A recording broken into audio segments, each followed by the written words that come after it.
All right, we have a few people coming in. Hello, we started a minute or so early, but if you want to let us know where you're tuning in from, that'd be great. Mallory and I are at the on the campus. We're not at the house. The house is full of excited folks looking at everything. But and Sarah's in London. But where are you tuning in from? Let us know. Looks like we have someone from Brantford, Connecticut. And then we'll just get started pretty soon. So we have about 24 people. So we'll just wait another minute or so. Or let us know what brought you here today. Oh, East Hampton. I love East Hampton. I used to live there. Um, uh, do you have cats? What are their names? What kind of kitties are they? Let us know. Um,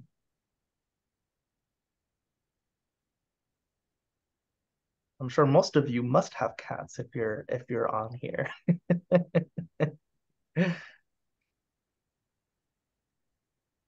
Okay, so we'll just go ahead and get started. Hi, I'm Omar Acevedo, and I'm the Literary Program Coordinator here at the Mark Twain House and Museum in Hartford, Connecticut. And thank you so much for joining us for this virtual program for The Hidden Language of Cats by Dr. Sarah Brown.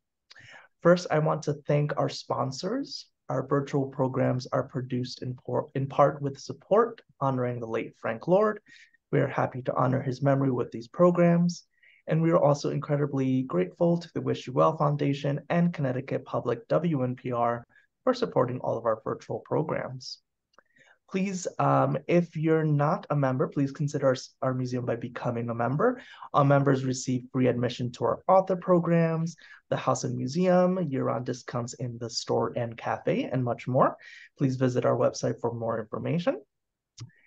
And now on to our guest. Our author, Sarah Brown, gained her PhD on the social behavior of neutered domestic cats while working at the Anthrozoology Institute at the University of Southampton in the United Kingdom. She has since worked as an independent cat behavior counselor, as a consultant for the cat toy industry, and has conducted research for and worked with several UK animal charities. She co-authored The Cat, A Natural and Cultural History, and she co-wrote the second edition of The Behavior of the Domestic Cat and contributed to the third edition of The Domestic Cat, the Biology of Its Behavior. And she is joined with our moderator for today, who is Mallory Howard, who is our assistant curator here at the Mark Twain House and Museum and a proud cat lover and mommy to two kitties. During this event, we encourage you to have a conversation with each other in the chat. If you have a specific question, though, please post that directly into our Q&A section that is on the bottom left of the screen. Yeah, that's all from me. I will turn this over to Sarah and Mallory. I don't get paid until Friday, so I shouldn't be thinking about salaries. So please sit back and enjoy this conversation. Perfect. Thank you, Omar. So Sarah, I of course have to start off by showing my cat children. I already showed you, but so this is Nemo. And the He's reason lovely. they were featured in our exhibition on Mark Twain and animals, so that's why they're in these cute little frames. And then I have his sister, Moby. And so I had to show them off at the beginning. Oh. But I absolutely loved your book. Thank you. I will show here. And I just found it absolutely fascinating, not only the behaviors about cats, but I loved the science that you gave. I found it fascinating. There were things that kept popping out to me on every page that reminded me of my cats or things I had been wondering about my cats or their behaviors, which your book explained to me. So it is extremely fun and interesting to read. And so to kick us off, I was hoping you could tell us a little bit about why you decided to go into this field, why the study of cats, why is that sort of your life's focus? Thank you. Well, I'm so glad you enjoyed it. Yes, so I think probably like many children, I grew up loving animals, anything from worms to cats and dogs, and did biology at school and loved biology. And then I ended up studying zoology at university. And then when I was there, I developed a passion for animal behavior and thought, oh, okay, this is what I want to do. And so then I got very lucky and got a role working at the Anthrozoology Institute, which was based at Southampton University, that's in England.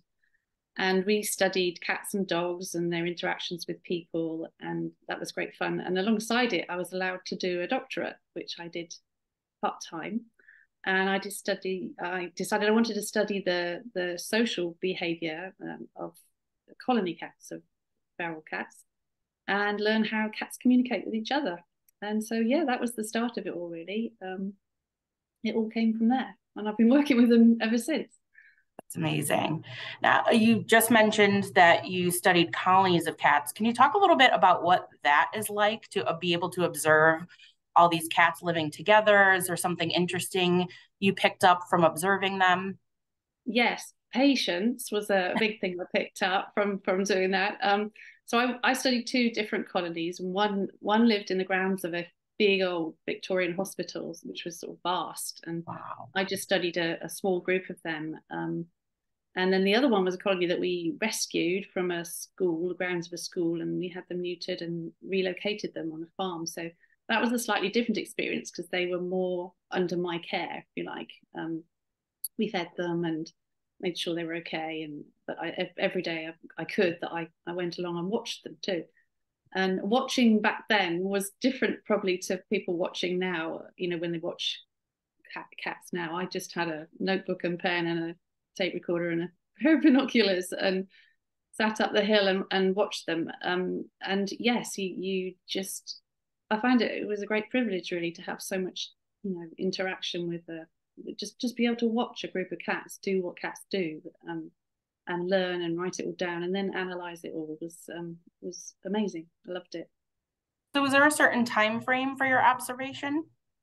So I studied each colony for about a year in total. I mean, not every day, but a few hours here and there each week because I was working at the same time. So yeah, I watched, there was sort of like a snapshot of a year, I'd say, for the colonies.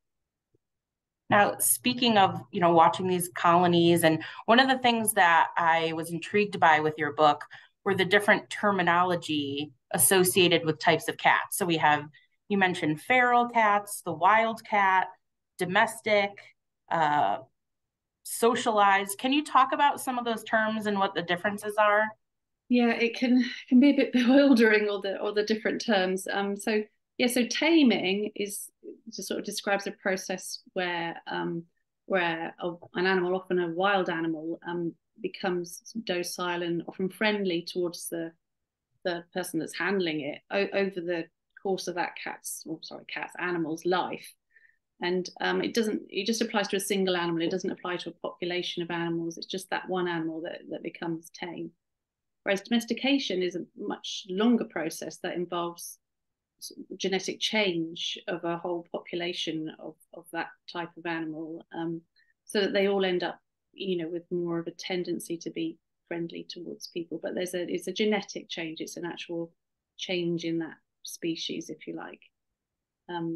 So that's domestication. And so, yeah, they end up with a tendency once they're domesticated to become friendly to people, but that is only a tendency. And in cats in particular, that needs to be reinforced. So every time, every kitten that's born has to experience socialization, as you just mentioned, with a person or with people between 2 and 7 weeks old to become friendly and comfortable living around people.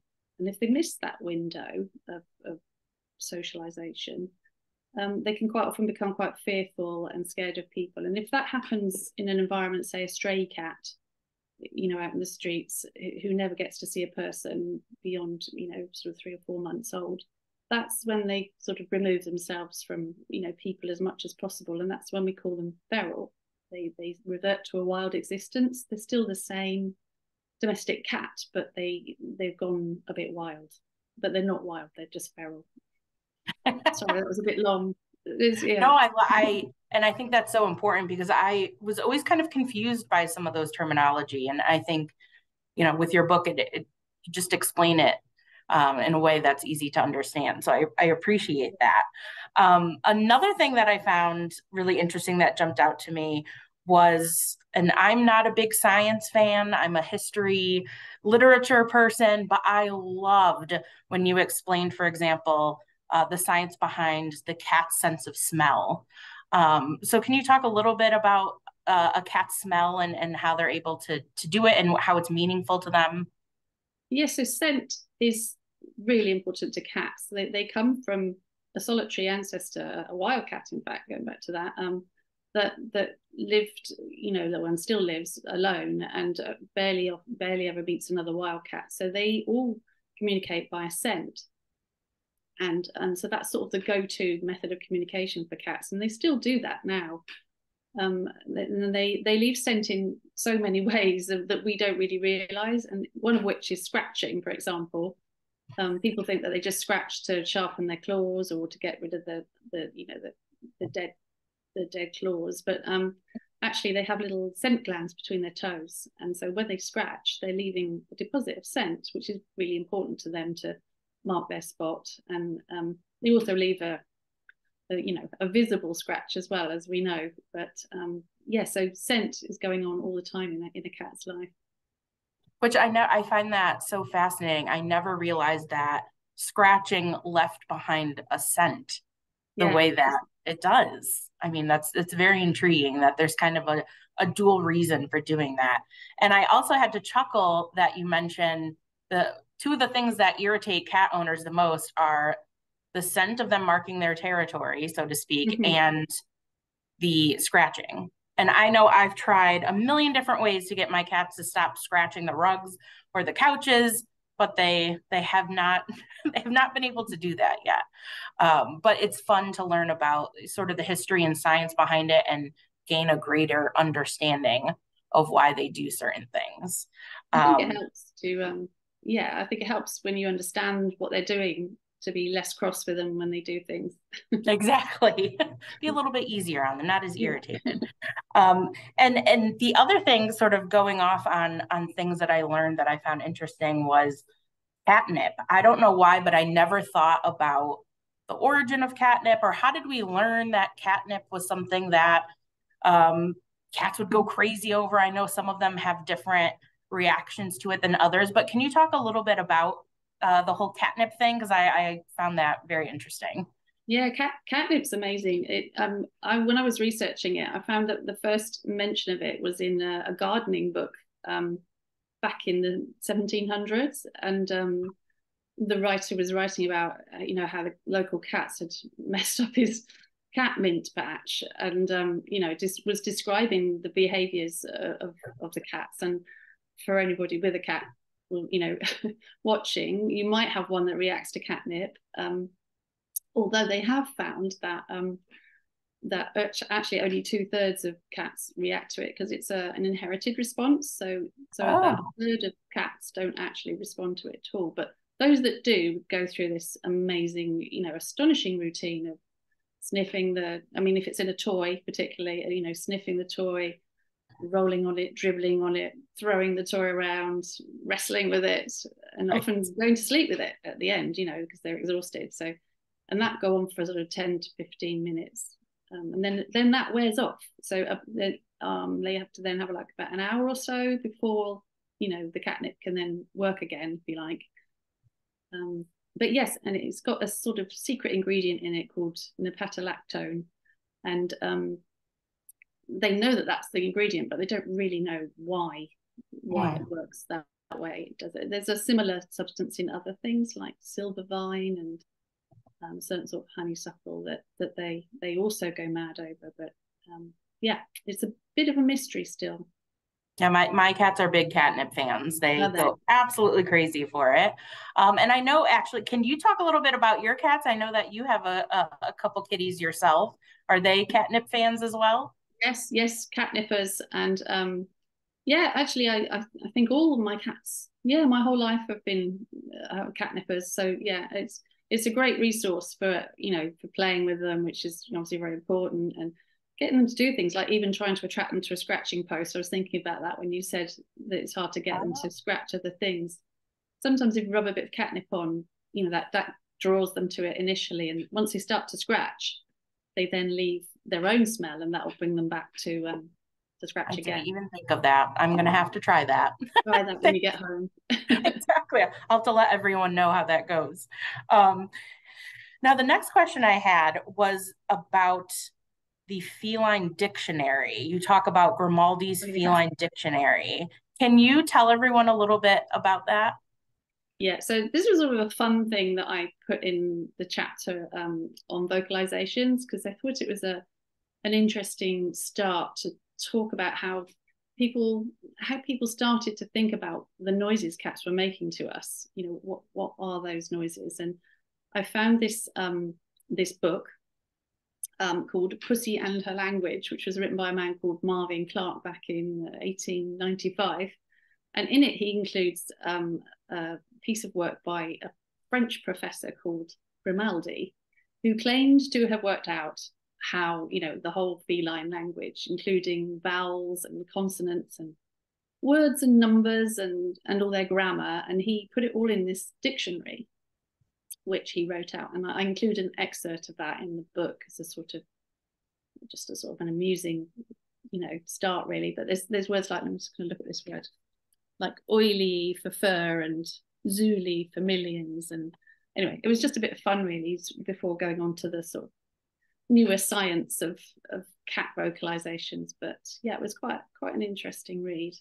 I've always heard that that cats don't naturally meow, that they learn that from humans and trying to communicate. Is there any truth to that? Can you talk a little bit about their meowing and the differences in tone, or how different meows could mean different things? I think that's always sort of fun to talk about. I've always wondered Yeah. about. So yeah, when I studied my colonies, the cats that I watched very rarely meowed to each other, which was a shock to me back then. I thought they just meowed. And Right. so it seems that cats actually meow to us, but not to each other, mainly.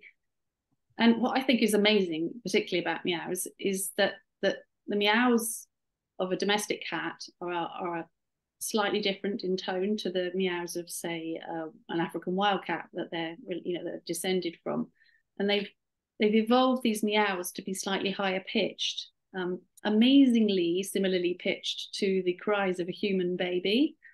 And so somehow I find that cats have somehow managed to work out that we don't understand their scent signals, but that we do understand vocalizations, and that yes, we understand that they're meowing at us, and that particularly they pay attention if they meow at a high pitch like our babies. And I just think that's amazing how they evolved that, this high pitched meow. And then what's more is that we speak to them in a similar high pitched voice back, like we might to a baby, and which they call motherese, little voice like this. Everyone has their cat parent voice that they talk to their cats in. I know I do it. Wow, that's amazing. Now, besides the vocalization and the meowing, another thing that grabbed my attention that I was hoping you could talk a little bit about was their tails. I never really thought that much about their tails. I was more focused on the meowing or, other ways that they interacted with me. I never really paid attention to their tails. And then after reading your book, I realized it's a really big part of their communication and several other things. Can you talk a little bit about that? Yeah, so tail positions was one of the things I found was very important in the groups I watched. I found that when I analysed all their behaviours, that that when one cat approached another one and raised its tail into a sort of vertical tail as they approached, that was a friendly approach, that following that, happy things happened. They rubbed on each other and they groomed or they sat together. Whereas if they approached with their tail down, then the outcome was often a bit more mixed. So, not always a good outcome. They might squabble or whatever. And so that tail up, as I called it, is a sort of signal of friendly intent, a greeting behavior. And I come in peace signal is what I call it. And they use that with us too, which is amazing. They obviously, treat us the same and put their tail up and they greet us, which is lovely. And then of course there's all the other all the other tail positions. There's the swishing and the fluffing, and which is good to keep an eye on, but I'm particularly fond of tail up. Now, and throughout the book, speaking of adorable tails and the illustrations are adorable. Oh, thank you. Can you talk a little bit about that? Yes, so my daughter drew those, Hetty, sort of by accident in the end. I knew that I wanted to have some drawings in my book, and when I was putting together the proposal for it, I said, oh, could you just draw me some sketches, just to show that, I'm going to put a picture here and there. And so she drew some, and the publishers liked them. So basically, she drew a lot more. We spent a lot of time, a lot of fun doing the drawings. We would sit around the kitchen table, and I can't draw at all, so I would draw a terrible sketch of something and say, "Can you make this look like a cat?" Or just describe it to her. And yeah, she did some nice drawings. Yeah, and they sort of pop up throughout the book. These really cute little drawings of the cats. So that's wonderful. Hope they break up the science a little bit, Exactly, and add some fun elements too. Although the way you explain the science behind it is wonderful. Now you mentioned grooming, which I had sort of chatted with you a little bit about. My cats groomed each other when they were little, their brother and sister, and then as they have gotten older now, if one tries to groom the other, it maybe lasts 10 seconds and then they get into one of those batting competitions and that's it. So can you talk about sort of the intricacies of the grooming, how it might change over time between cats and the significance of it? Yes, well, as you know, I have the same thing because I've written about it in my book. So grooming, or allo grooming, is when the cats groom each other.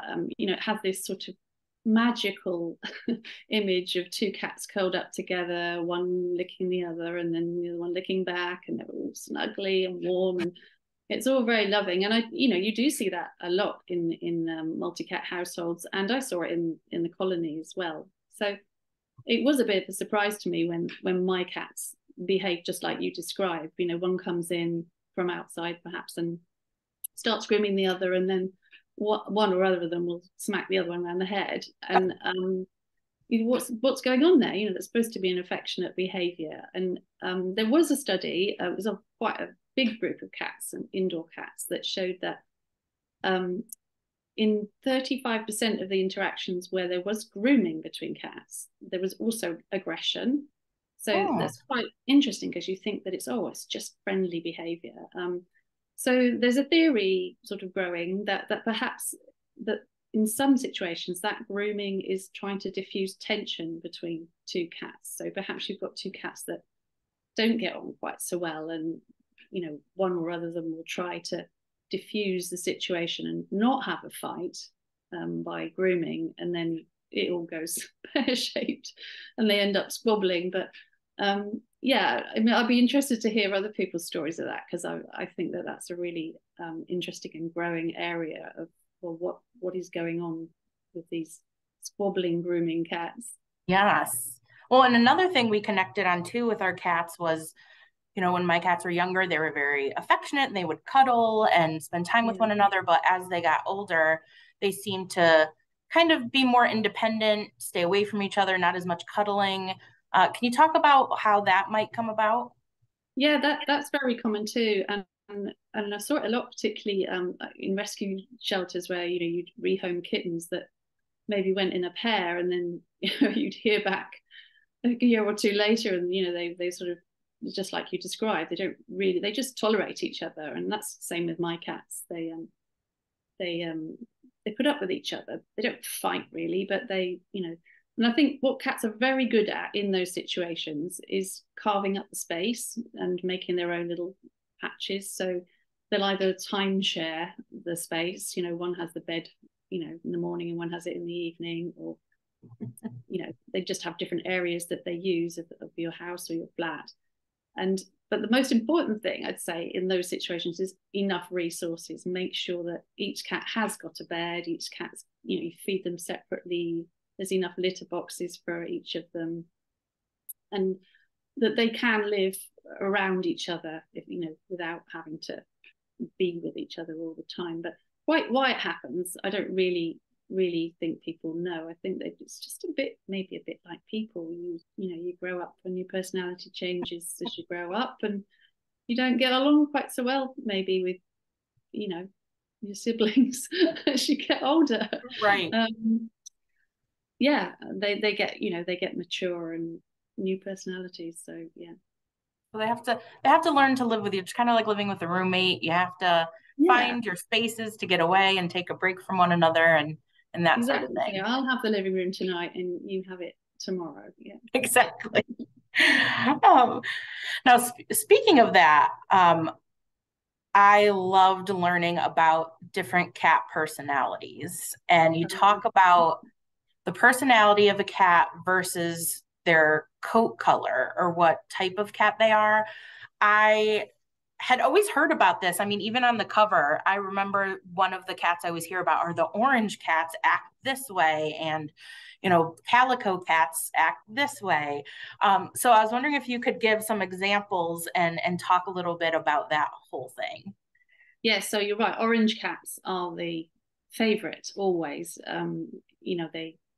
When I worked in rescue, every day someone would come in and say, have you got any orange cats, or ginger cats as we call them in England? And you never did, because they just fly back out again. But they have a reputation for being lovable, amiable, goofy, that sort of thing, just lovable. Everyone seems to love them. And then sadly, tortoiseshell cats, even though they've got that lovely ginger bits in their fur, have this reputation for being feisty, and they get called called naughty torties, or they get described as tortitude, and it seems very unfair. And then you've got your black cats, which have the hardest time of all, because they haven't managed to shake off that reputation from the Middle Ages of bad luck, witches, evil. And they take a lot longer to rehome, for example, in a rescue shelter. So basically there doesn't seem to be a lot of sort of evidence that there's a lot of scientific basis to any of these associations. And what is more important for a cat's personality is partly, well, it's lots of factors, but partly the personalities of its parents. And in particular, they inherit how bold they are from their father. That's been shown in studies. But the very most important thing is how much socialization they get. I think I mentioned before about when they're 2 to 7 weeks old. So they need this socialization to become friendly and well adjusted to people, when they get older, and they need to meet as many types of people, men, women, adults, children, in that period and onwards to become well-adjusted, friendly personalities. So I think that's probably more important than whether they're orange or black or whatever, black and white. Wow, it's fascinating. Did you when you were observing the cat colonies, did you notice anything behaviorally based on the color of the cat or anything like that? Well, it's interesting you say that, because the sort of main big tomcat that was sort of the head, if you like, of the one of the colonies, he was ginger. He was orange. He was a big orange tomcat with a massive head, and obviously some of the other colony members were his offspring because they all had lots of orange sprinkled in their coats. But he was the boss, so it was difficult to kind of to say, oh, it's not because he's ginger, it's just because he's, you know, he's just the boss and he just happens to be ginger, was what I always thought. That's incredible.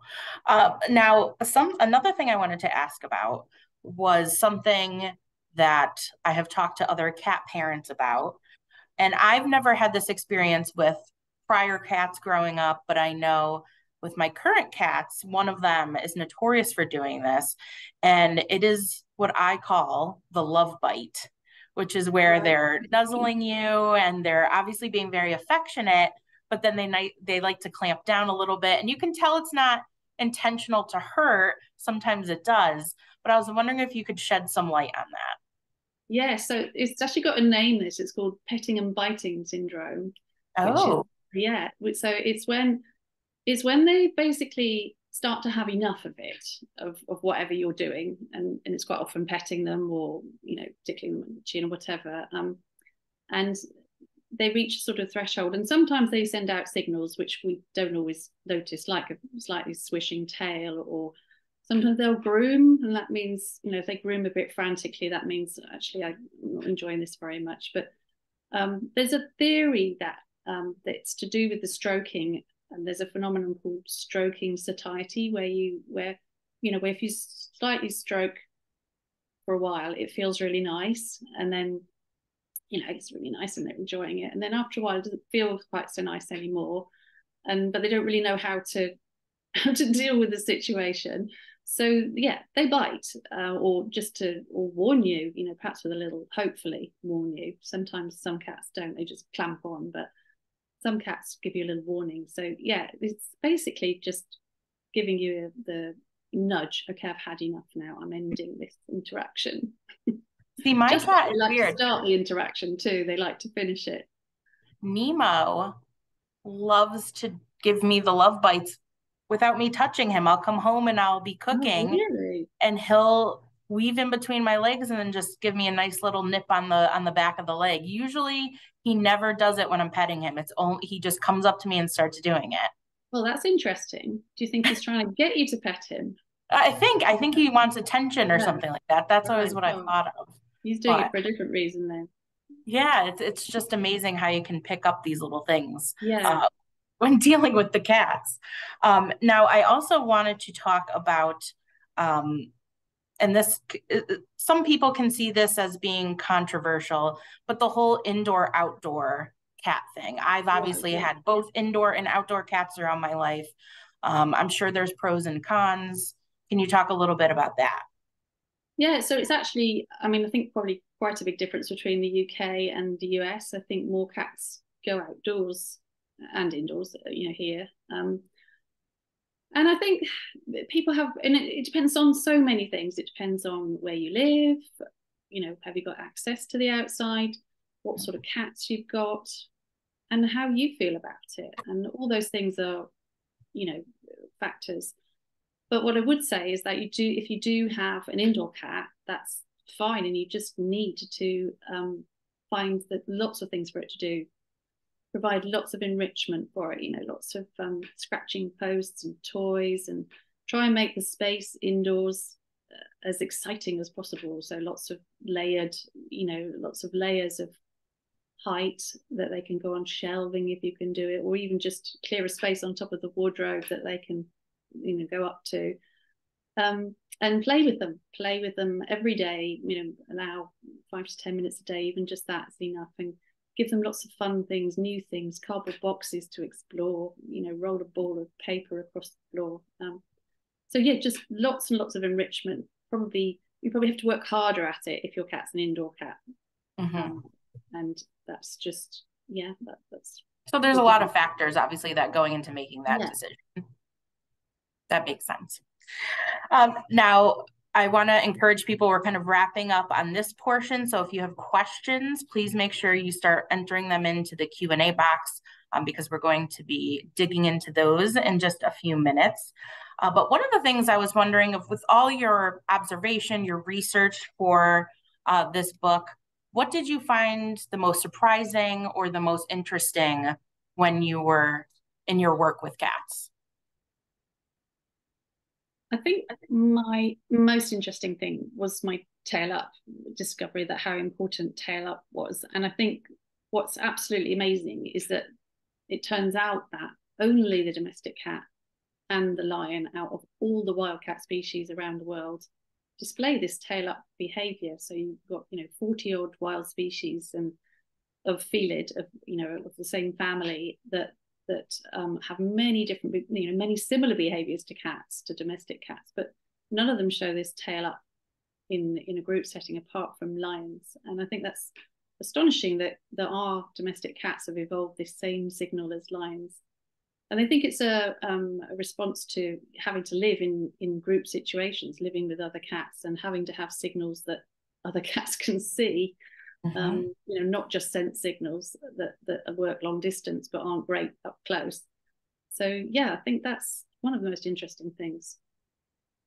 And one of the big reasons too that this is a great topic for us is because Mark Twain is an avid cat lover. He's probably one of the most famous historical cat parents that there is.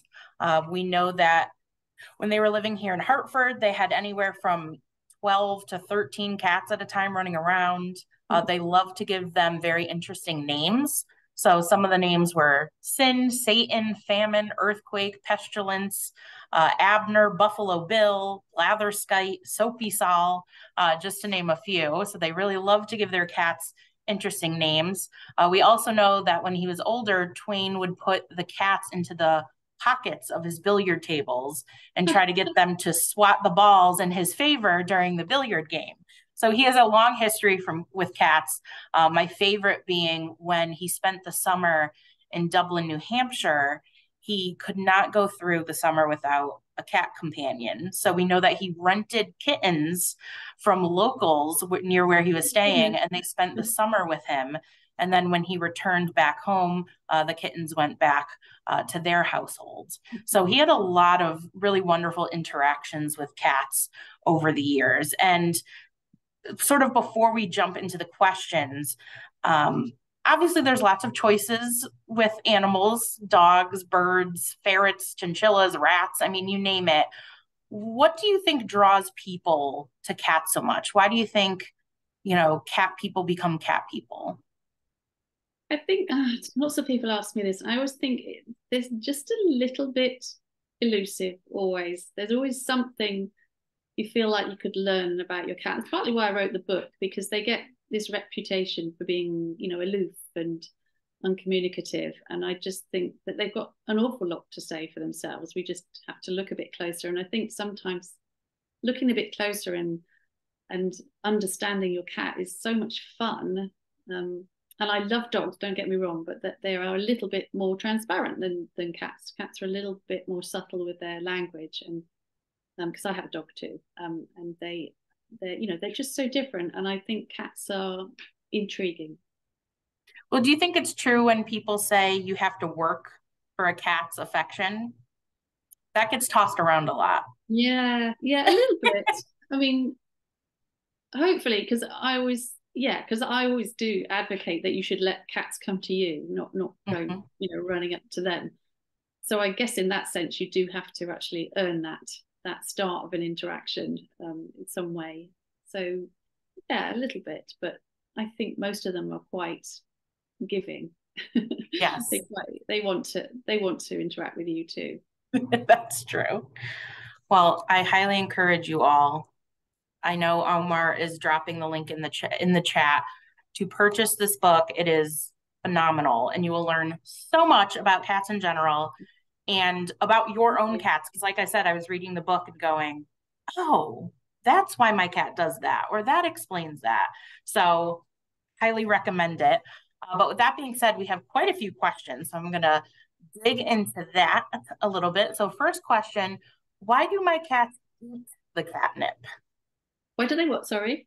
Why do they eat the catnip? Why do they eat it? Yes, they do like to chew it, especially if it's fresh. Fresh catnip rather than dried, but even dried. It's all part of that mad, crazy, getting the catnip in your face reaction. But yes, they do. I don't know why. Sorry, they just love it. Yeah.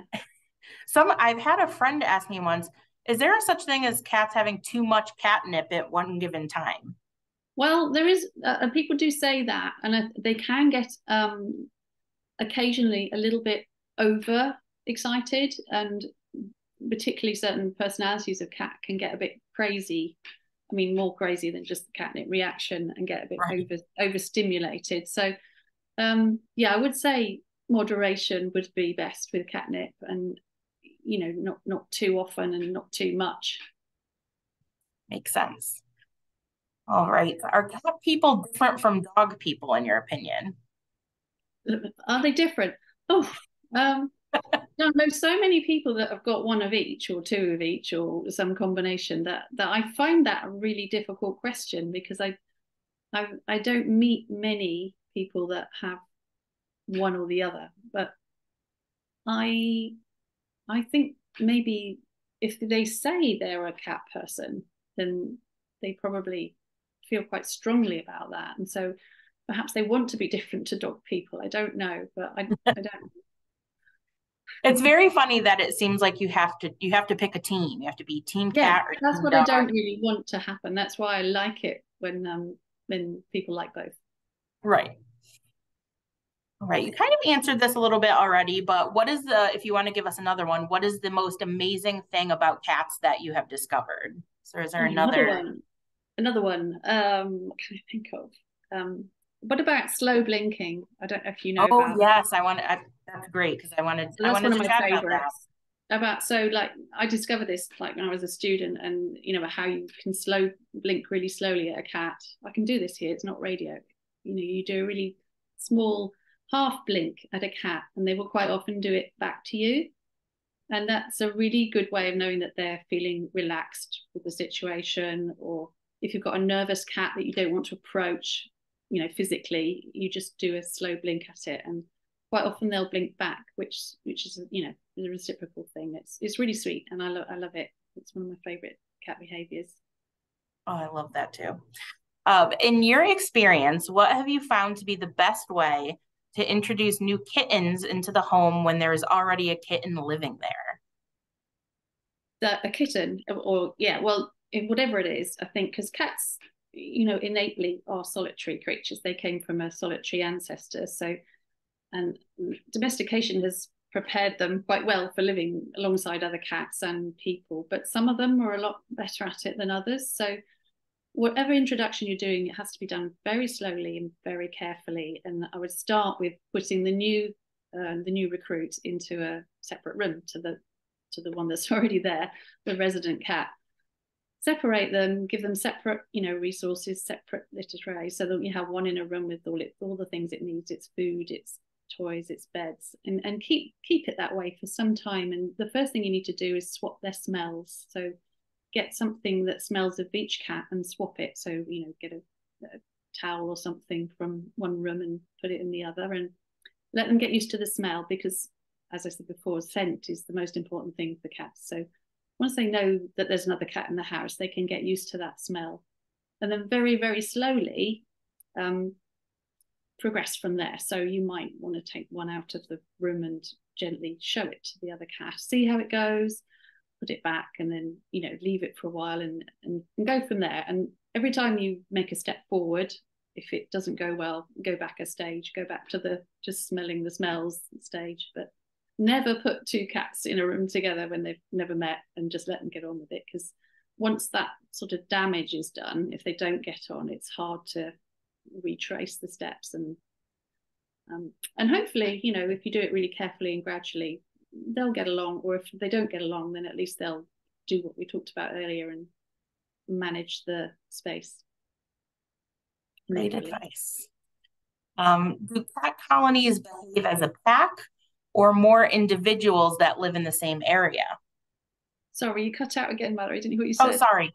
Do cat colonies behave as a pack, or are they more individuals that live in the same area? Yeah, much more individuals. They don't really seem to have a sort of pack mentality, if you like a dog pack would. They they have very much a social system, though. They're a structure, so it's not just, you know, a bunch of cats hanging around a resource, especially with ferals.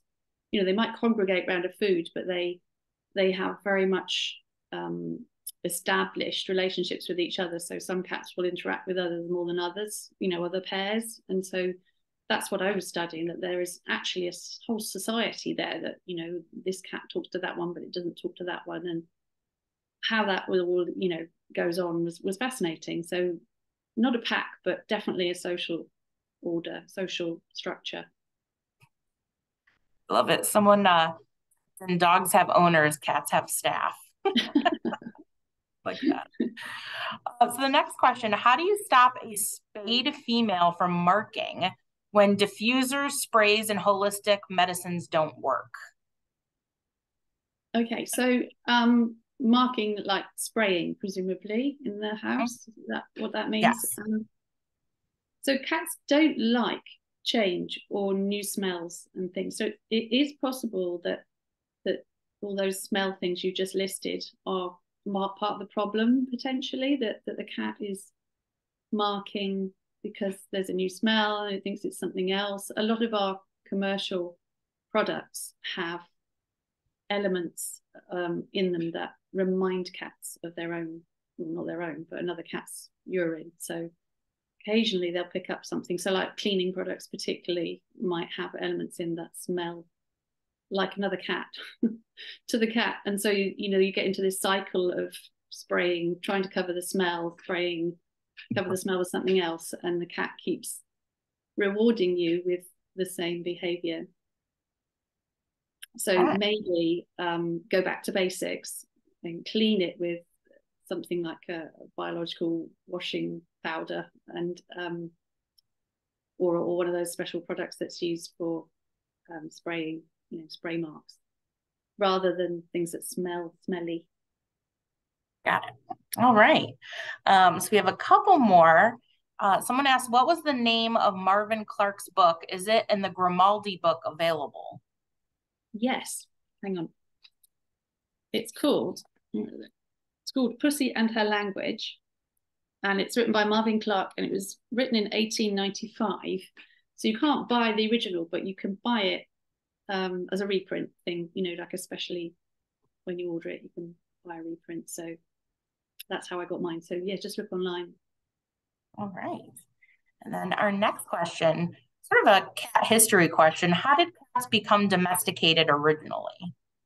Well, it's thought that they started, so they came from the African wildcat, and these African wildcats started associating with people about 10,000 years ago in an area called the Fertile Crescent, which is sort of North Africa, Western Asia. And it was as humans started to stop hunter-gathering for a living and started to settle and grow crops, and little villages grew up and settlements. And these wildcats hung around the edges of these settlements. And within the settlements, the farmers were storing their grain, and this grain attracted rodents, and then these rodents attracted the wildcats, who would come in looking for a bit of supper. And the farmers probably tolerated them because they knew that they were performing a good sort of prey, you know, prey elimination job. And it's thought that gradually the wildcats crept into our homes, and, you know, perhaps had kittens, and then the families would adopt the kittens, and gradually, by a process of what they call self-domestication, because the cats kind of led it, they think that that's how they became domesticated.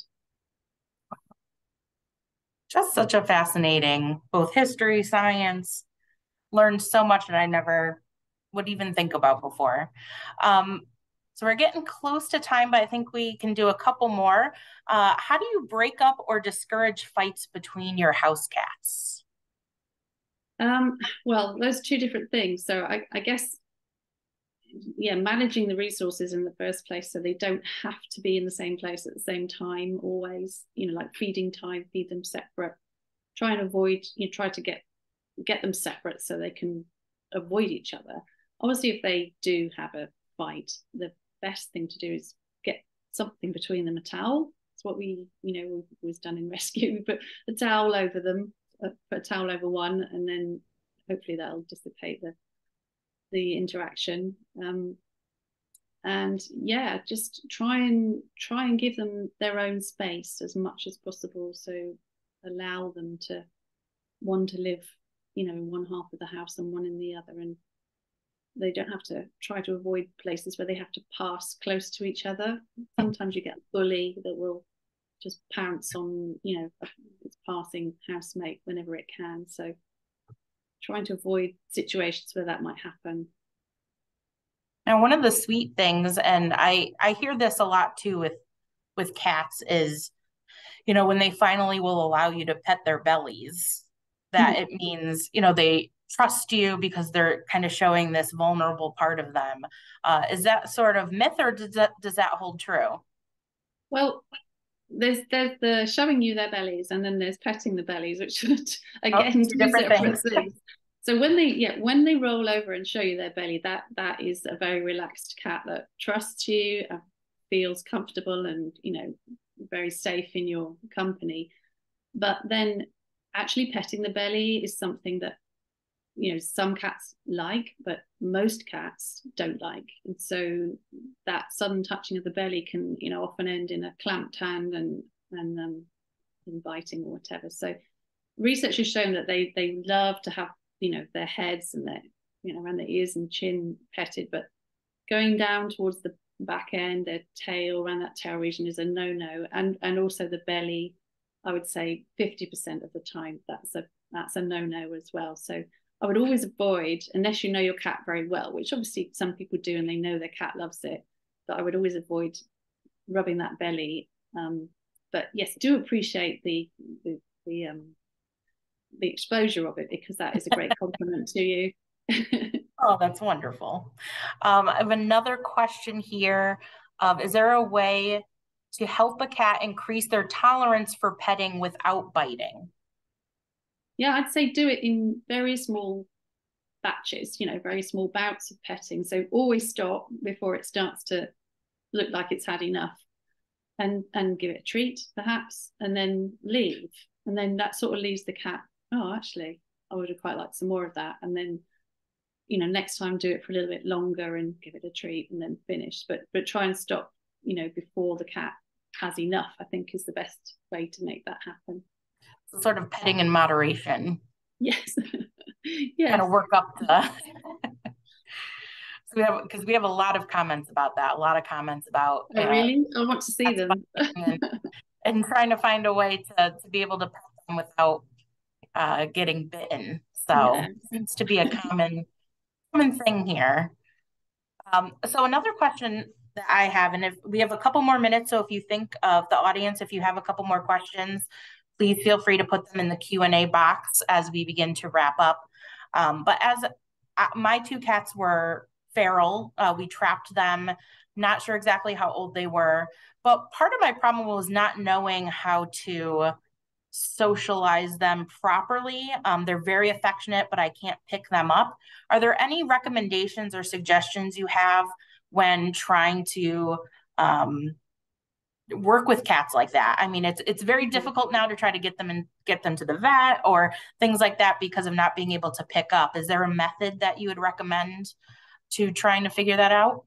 So, I mean, initially trying to, gain their trust, and that with the best ways is play, usually, because they forget themselves a bit when they play. And so get a toy that's like a fishing rod style toy that you don't have to get close, so they can play at arm's length, and you can gradually reel them in a little bit.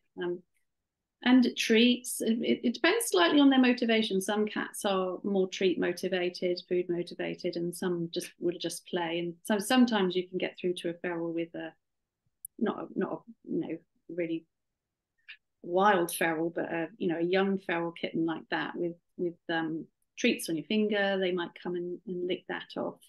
And then when you say about the cat carrier, that's another thing that's something that you can work on, is leaving the cat carrier out. I don't know if you do that. Yep.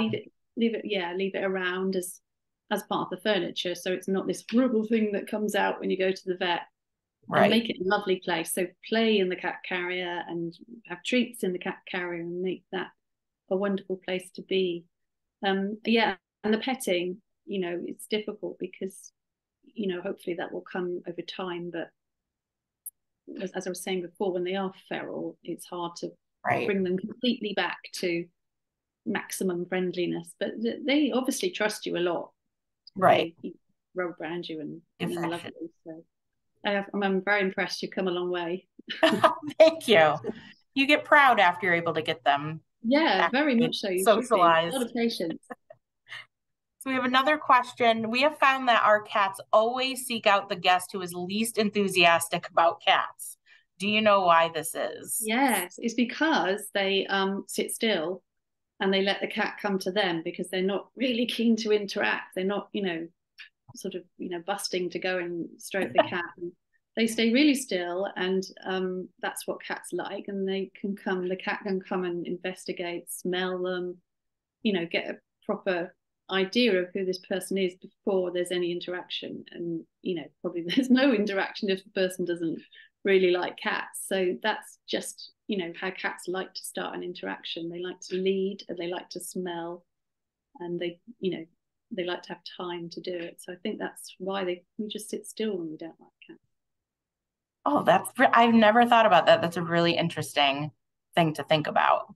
The ones that kind of holds back a little bit, the cats go to. Wow. All right. So we're getting close to time. I see a couple other questions that people put in the chat. If you have any other last questions, just put it in the Q&A box. Makes it a little bit easier to see it, but I am trying to find someone that are in the chat. That was a Freudian slip of tongue. So we have, let's see, I'm just trying to find, I know I saw one. And let's see, any other questions? Oh, here we go.